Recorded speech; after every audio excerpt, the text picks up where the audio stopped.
آج کا دن الحمدللہ بڑی خیر و برکت اور روحانیت کے ساتھ شروع ہوا۔ سب سے پہلے اپنے محلے کی مسجد میں فجر کی نماز ادا کرنے کی سعادت حاصل ہوئی۔ نماز کے بعد ہمارے چھوٹے ابو محبت بھرے انداز میں ہمیں چائے کے لیے اپنے ساتھ لے گئے، جہاں مولانا عبدالقدیر صاحب جو ہمارے بڑے بھائی ہیں اور مولانا ساجد صاحب اور ہمارے پٹیل صاحب کے ساتھ بیٹھ کر چائے نوش کی۔ رشتہ داروں اور احباب کے درمیان یہ مختصر سی نشست دل کو بے حد مسرور کر گئی۔ تقریباً 8 بجے مولانا ساجد صاحب کے اصرار پر ان کے مدرسے میں حاضری ہوئی۔ وہاں پہنچ کر ایک نہایت نورانی اور بابرکت محفل کا منظر دیکھنے کو ملا۔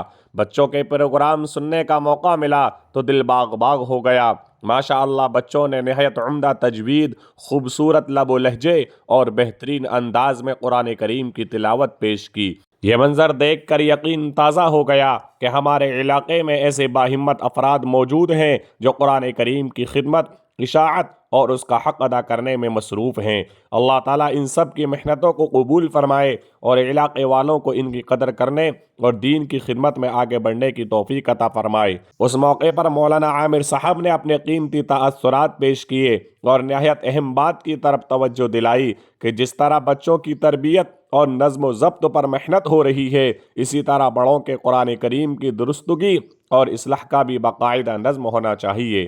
بعد ازاں صدر محترم مولانا انیس الرحمن صاحب نے مولانا عامر صاحب کی اس تجویز کو قبول کرتے ہوئے اس کے باقاعدہ انتظام کا وعدہ فرمایا۔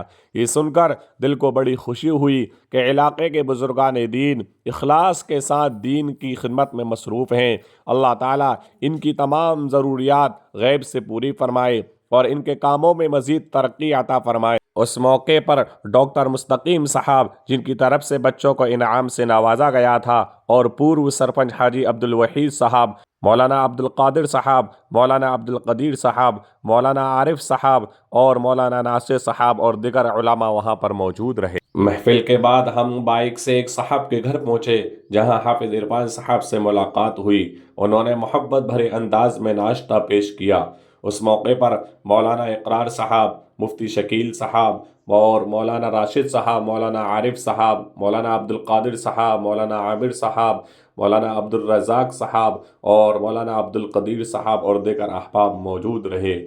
سب نے بیٹھ کر ناشتہ کیا اور دینی اور سماجی گفتگو سے محفل کو رونق بخشی۔ اسی دوران اطلاع ملی کہ BLO کی طرف سے نوٹس آیا ہے، چنانچہ وہاں جا کر ناموں کی جانچ کی اور فوٹو وغیرہ کا مرحلہ مکمل کیا۔ الحمدللہ وہاں رفیق سر، محترم انیس سر اور ریتیش سر موجود تھے، جنہوں نے تسلی دی کہ گھبرانے کی کوئی بات نہیں، یہ محض سادہ نوٹس ہے، تصدیق کے بعد نام شامل ہو جائے گا۔ ہم ان حضرات کے شکر گزار ہیں کہ انہوں نے رہنمائی کی اور حوصلہ افزائی فرمائی۔